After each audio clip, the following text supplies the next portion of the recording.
इंसान की फितरत है।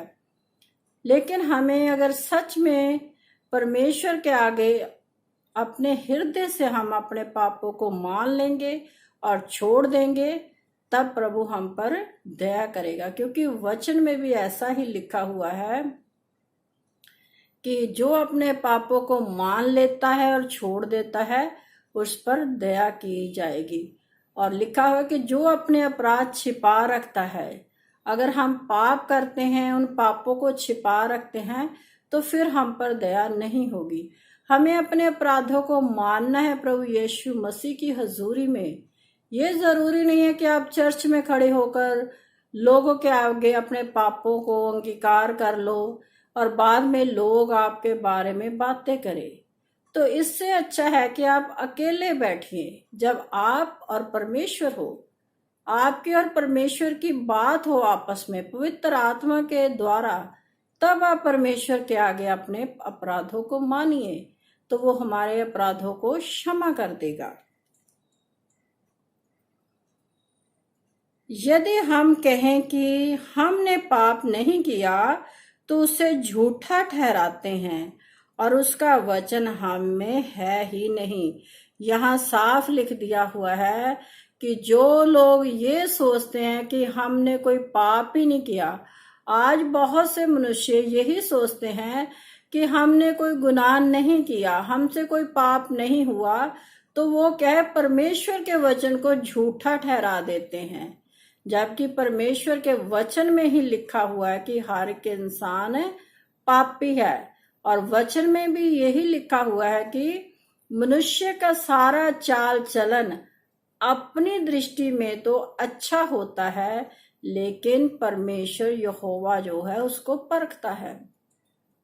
हम अपने आप को कहते हैं कि हम बहुत धर्मी हैं, हम पापी नहीं हैं, जबकि आप सब जानते हैं कि हम दिन भर में बहुत से गुनाह करते हैं, बहुत से झूठ बोलते हैं, एक दूसरे को धोखा देते हैं, अपने भाई बहन के विरोध में बातें करते हैं, अपनी कलीसिया के विरोध में बातें करते हैं, प्रभु के दास के बारे में भी हम बहुत गलत लफ्ज बोलते हैं, उसकी पीठ पीछे बहुत सी चुगलियां चकारियां करते हैं और एक दूसरे को ऐसे ही भरमाते रहते हैं। तो आप कैसे कह सकते हो कि हम पापी नहीं हैं? तो अगर आप ऐसा कर रहे हो, अपने आप को धर्मी जता रहे हो, तो परमेश्वर का वचन हमें ये कह रहा है कि ना तो तुमने परमेश्वर को जाना है और ना ही परमेश्वर के वचन को, क्योंकि तुम झूठे हो, तुम्हारा जीवन क्या है, झूठा है, तुम कहते कुछ और करते कुछ हो। और वचन में आगे लिखा हुआ है, पर यदि जैसा वह ज्योति में है वैसे ही हम भी ज्योति में चले, तो एक दूसरे की सहभागिता रखते हैं और उसके पुत्र यीशु का लहू हमें सब पापों से शुद्ध करता है। यहाँ वचन में साफ साफ लिख दिया गया है कि जैसा वह ज्योति में है, कौन ज्योति में है? हमारा प्रभु यीशु मसीह। वहां लिखा हुआ कि जैसा वह ज्योति में है, हमारा प्रभु क्या है, ज्योति है, संसार की, हमारे जीवन की। उस जैसे वचन में भी लिखा हुआ है कि ज्योति और अंधकार का कोई भी मेल नहीं है। तो जब हमारा प्रभु यीशु मसीह हमारे जीवन की ज्योति है, जब हम उस ज्योति में चलते हैं, तो क्या है, हमारे जो पाप गुनाह है वो प्रकट हो जाते हैं। वचन में लिखा हुआ है कि जो ज्योति के पास आता है तो उसके क्या है, कार्य प्रकट हो जाते हैं, चाहे वो झूठे कार्य हो या सत्य कार्य हो। और जो अंधकार में चलता है उसके कार्य प्रकट नहीं होते, क्योंकि अंधकार में क्या है, इंसान पाप करता है और अंधकार का जीवन जो होता है वो ज्योति से मेल नहीं खाता। क्योंकि अगर हम पाप ही करते रहेंगे तो हमारा जीवन अंधकार में ही है। फिर हम कैसे कह सकते हैं कि हम परमेश्वर के साथ चलते हैं, हम परमेश्वर के वचन को पढ़ते हैं, हम बहुत अच्छे भजन गाते हैं, पवित्र आत्मा हमारे साथ है, पवित्र आत्मा हम में होकर कार्य करता है। और वचन में यहाँ तक भी लिखा हुआ है कि जो लोग ये सोचते हैं कि परमेश्वर एक है। हम सब जानते हैं, बहुत से लोग भी यही कहते हैं कि परमेश्वर एक है। तो वचन में लिखा हुआ कि ये सत्य है, हाँ परमेश्वर एक ही है। और हम लोग क्या करते हैं, उसकी उपासना करते हैं। तो वचन में लिखा हुआ कि दुष्ट आत्माएं भी उसकी उपासना करती हैं। ये आप अपने दिमाग से निकाल दीजिए कि इंसान जो है सिर्फ वो ही परमेश्वर की उपासना करता है। और जब हमने एक बार आपको वीडियो में बताया था कि जो शैतान के कार्य हैं वो कैसे होते हैं, तो वचन में हमने आपको पढ़कर सुनाया था कि जो शैतान था, इब्लीस था, जिसे हम शैतान कहते हैं, उसमें क्या थी, बहुत बुद्धि थी। वो बहुत सुंदर था, वो बहुत परमेश्वर की प्रस्तुति करता था, भजन गाता था, और म्यूजिक जो सिस्टम होता है, डफ, बांसुरी और जो भी म्यूजिक के होते हैं वो सब बजाने जानता था। उस परमेश्वर ने उसको बनाया ही अपनी हमदो सना के लिए था। और जो उसके साथ थे वो भी परमेश्वर की उपासना करते थे। वो सब परमेश्वर के वचन को जानते थे, परमेश्वर का वचन उनमें था। लेकिन क्या था कि एक छोटे सी गलती के कारण जो उसने की कि उसने ये सोचा कि मैं अपना सिंहासन परमेश्वर से भी ऊंचा लगाऊंगा। इस एक लोभ के कारण वो परमेश्वर की हजूरी से फेंका गया।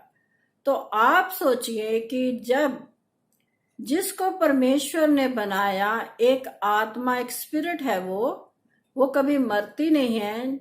और परमेश्वर ने उसको, आप वचन में पढ़िए कि मिट्टी से नहीं बनाया। परमेश्वर ने उसको कैसे बनाया, दूतों को परमेश्वर ने कैसे बनाया, अपने वचन के द्वारा। बहुत कम लोग जानते हैं कि परमेश्वर ने जो सृष्टि की है वो सारी वचनों के द्वारा की है। सिर्फ मनुष्य को उसने, आदम को सिर्फ मिट्टी से बनाया, हवा को उसमें से निकाला।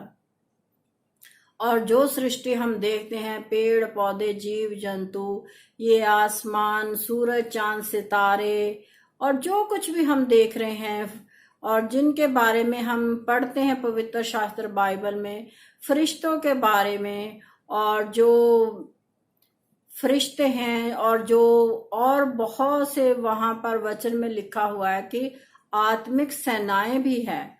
तो उन सब को परमेश्वर ने कैसे बनाया था, सिर्फ बोल के।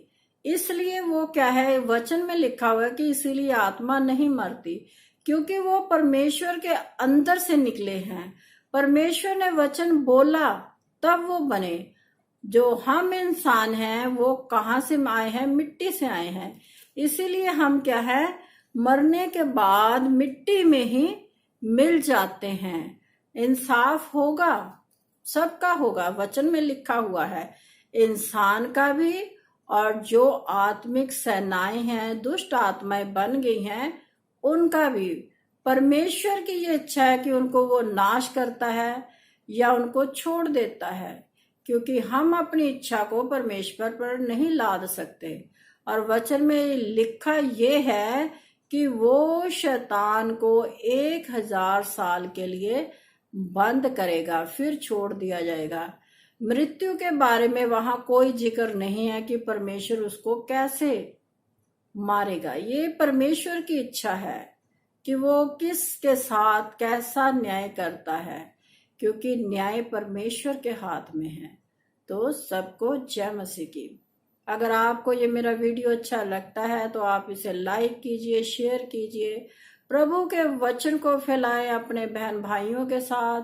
और जो लोग परमेश्वर के वचन को नहीं जानते उनको जरूर बताइए।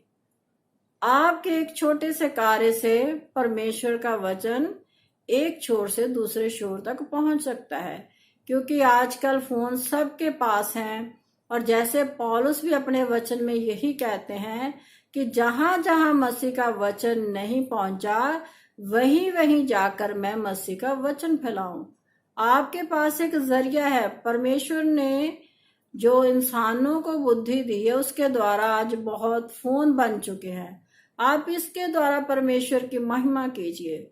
परमेश्वर का वचन लोगों तक पहुंचाइए ताकि वो कार्य पूरा हो जाए जो परमेश्वर हमसे चाहता है। तो सबको जय मसीह की।